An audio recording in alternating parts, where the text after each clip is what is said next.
जो कर्जे में डूबे हैं ना, बहुत कर्जा देना है गुरुजी, बहुत तकलीफ में जिंदगी चल रही है। हम बहुत जगह जाते हैं, प्रार्थना करते हैं, निवेदन करते हैं, बहुत जगह जाकर हम कहते हैं, प्रार्थना करते हैं, निवेदन करते हैं, रिटर्न बराबर। हम बहुत जगह जाकर बोलते हैं, बहुत कर्जा है गुरुजी, बहुत कर्जा, बहुत कर्जा। हमने पहले भी कहा कर्जे का मतलब ही है कर कर के जा, उसी का नाम है पहले।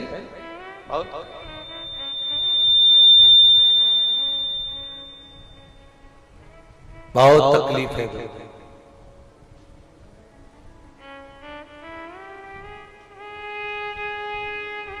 दूध के अंदर कुछ मात्रा में शक्कर मिलाकर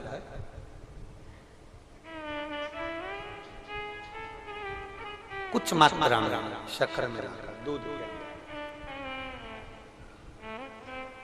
एक बेलपत्र बाबा देवदेव महादेव को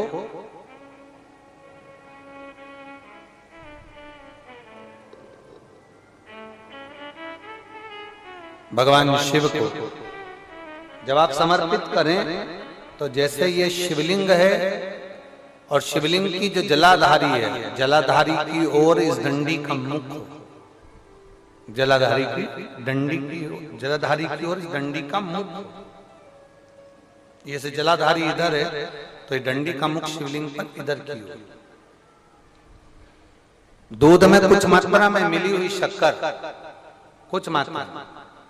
हमेशा एक बात याद रखना कि जब भी सूर्य नारायण भगवान को जल दिया जाता है या शंकर भगवान को कोई जल समर्पित किया जाता है, शिव जी को जल चढ़ाया जाता है, तो जो जल चढ़ाने वाला पात्र होता है जिसमें जल भरा है या दूध भरा है या सामग्री भरी हुई है और आपको अभिषेक करना है, शंकर भगवान से अपने मन की कामना वाला पूजन करना, प्रयास करना।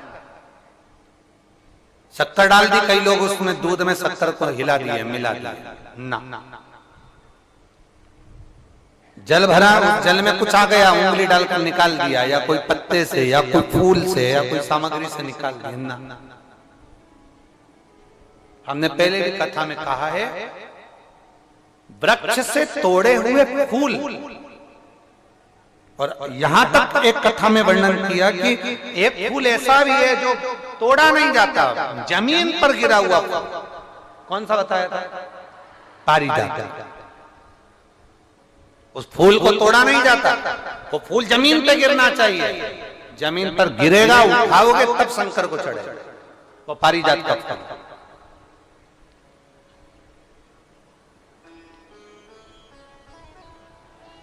वो पारिजात का पुष्प, पुष्प का एक नियम है। अब वृक्ष से फूल तोड़े आपने और उसको धो दिया, वृक्ष को, टूटे हुए फूल को तुमने धो दिया या पानी के पात्र में उसको डाल लिया, पानी के पात्र में भी अगर उसको डाल दिया, तुम्हारे पास बाल्टी है, कमंडल है जिसमें पानी भरा हुआ है, लोटा है जिसमें पानी भरा हुआ है, उसमें फूल डाल दिया तुमने, वो फूल भगवान को समर्पित कर रहे हो, निकाल कर वो फूल भगवान शंकर कभी स्वीकार नहीं करेगा, कभी नहीं स्वीकार करेगा, कोई देवता उस पुष्प को कभी स्वीकार नहीं करेगा।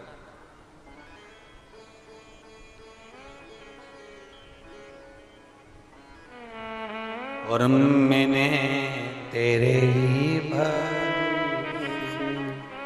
बाबा तेरे ही भरोसे, आप विश्वास के साथ उसको भजोगे, उसको विश्वास के साथ रमोगे, वो प्राप्ति होगी।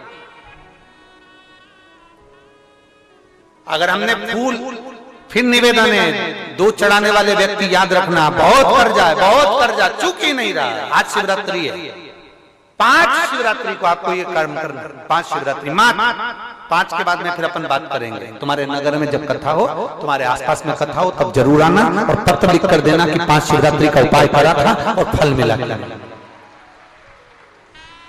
5 शिवरात्रि बेलपत्री की डंडी का मुख जलाधारी की ओर है दूध में शक्कर मिलाना, शक्कर मिलाने का मतलब है दूध का पात्र उसमें शक्कर डाल दी, पर हाथ नहीं डाला, चम्मच नहीं डाली, फूल नहीं डाला, उसको हिलाया नहीं गया।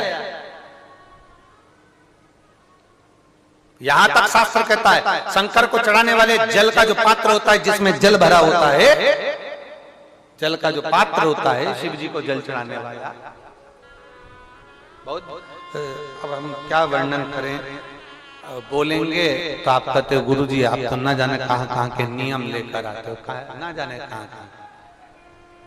कई लोगों की आदत होती है कि शिव जी को भी राम झारे से जल चढ़ाना।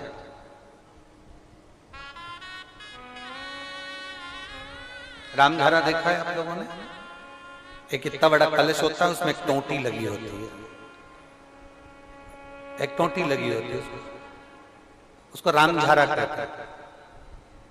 कई लोग शंकर भगवान पर भी राम झारे से जल चढ़ाते, राम झारे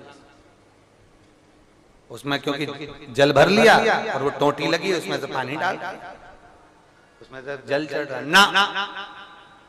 ये जिसने तुमको अकल दी है ना, शंकर भगवान को आप जाओ दूसरी जगह पर चढ़ सकता होगा, मेरे ठाकुर जी को, मेरे राम जी को, मेरे कृष्ण जी को, भवानी माँ को, सबको राम झारे से जल चढ़ा तो चल जाएगा, पर मेरे महादेव को जल राम झारे से नहीं चढ़ता।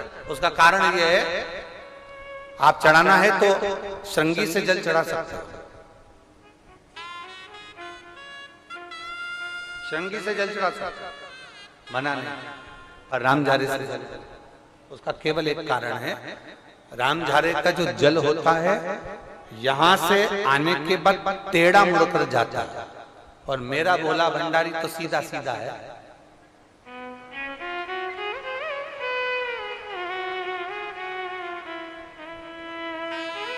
फिर वो भी बहुत घूम फिर के तेरे पास आता है, बहुत घूम फिर, सहजता में भगवान शिव को रिझाने का प्रयास, सहजता, सरलता में भगवान शंकर को मनाने का प्रयास।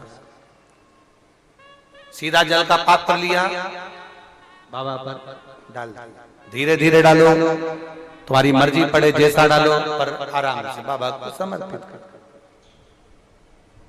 जैसा जल का पात्र है तुम्हारे। अब कोई कहता गुरु जी भगवान शंकर को जल चढ़ाने के लिए चांदी का लोटा चाहिए, तांबे का लोटा चाहिए, स्टील का लोटा चाहिए, पीतल का लोटा चाहिए, कांसे का लोटा चाहिए, मट्टी का लोटा चाहिए, कौन सा लोटा चाहिए? शिव पुराण में ये कुछ भी नहीं लिखा। तुम्हारी श्रद्धा, तुम्हारा विश्वास। अभी इससे पहले वाली कथा में हमने कहा था, कई लोगों ने एक नियम बना लिया कि चांदी की बेलपत्र भगवान को चढ़ा। कहीं लिखा है? अगर किसी पुराण में लिखा हो कि चांदी की बेलपत्र चढ़ाना तो हमको जरूर बताना, सोने की बेलपत्र चढ़ाना तो हमको जरूर बताना कि शिव पुराण में इस जगह पर लिखा है कि चांदी की बेलपत्र चढ़ाओ, सोने की बेलपत्र चढ़ाओ। नहीं, शिव पुराण में लिखा है बेलपत्र समर्पित करो, न चांदी न सोना मेरे भगवान के दिल में निवास करती है ये बेलपत्र के वृक्ष की बेलपत्र, जो शंकर को प्रिय है, जो शिव की प्रियता है, शंकर की आनंदता है जिस बेलपत्र।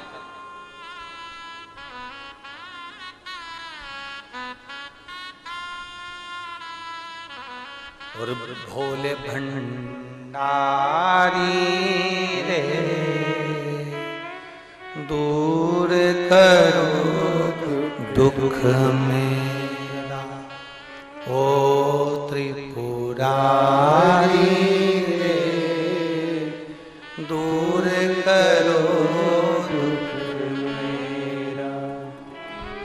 बड़ी दूर से आई बाबा, बड़ी दूर से आई बाबा, दूर करो दुख मेरा।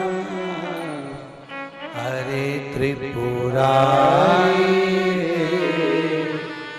दूर करो दुख मेरा, भोले भंडारी करो दुख मेरा। आप समर्पित करें बेलपत्र की डंडी का मुख इधर, जलाधारी की ओर, जल चढ़ा, दूध चढ़ाया, शक्कर मिला हुआ, और दूध चढ़ाने के बाद में एक छोटे से पात्र में उस दूध को झेल लिया, फिर बाद में जल चढ़ाया। पहले पात्र में दूध को झेल लिया, उसके बाद में जल चढ़ाया, फिर जल चढ़ाया। वो जो दूध लेकर आए उसका एक बिंदी अपने दरवाजे पर या अपनी अलमारी पर या अपने व्यापार के स्थान पर दूध की एक उंगली, मात्र उतना ही दूध लेकर, उसको पीना नहीं है, उतना ही दूध लेकर आना है, केवल एक उंगली जो लग जाए। और थोड़ा मंदिर से थोड़ा जल्दी आने का प्रयास करना, क्योंकि वो दूध का जो पात्र है ना, कई लोग बहुत चतुर होते हैं, वो सूख जाता है तो उसमें एक्स्ट्रा पानी मिला लेते हैं, जिससे गीला हो जाए फिर चिपका देते हैं। दुनिया में चतुर लोग बहुत सारे पड़े हुए हैं। थोड़ा जल्दी आ जाओ मंदिर से, जिससे वो दूध की एक बूंद जो दूध लेकर आए वो सूखे ना। उस दूध की एक बूंद भी अगर आपने 5 शिवरात्रि कर लिया, 5 शिवरात्रि के बाद बात करेंगे कि कर्जा कितना रह गया और कितना चूका, फिर बात करेंगे, बात विचार कर। वो शिव औघड़ी है, शंभु औघड़ी है। दूध में शक्कर मिलाकर चढ़ाने पर या गुड़ मिलाकर चढ़ाने पर या शंकर भगवान को जो अपन दूध में थोड़ी सी मिष्ठान डालकर जो दूध चढ़ाते हैं ना, उसका फल कितना होता है आप शिव महापुराण में उसको पढ़ सकते हैं, उसका स्मरण कर सकते हैं।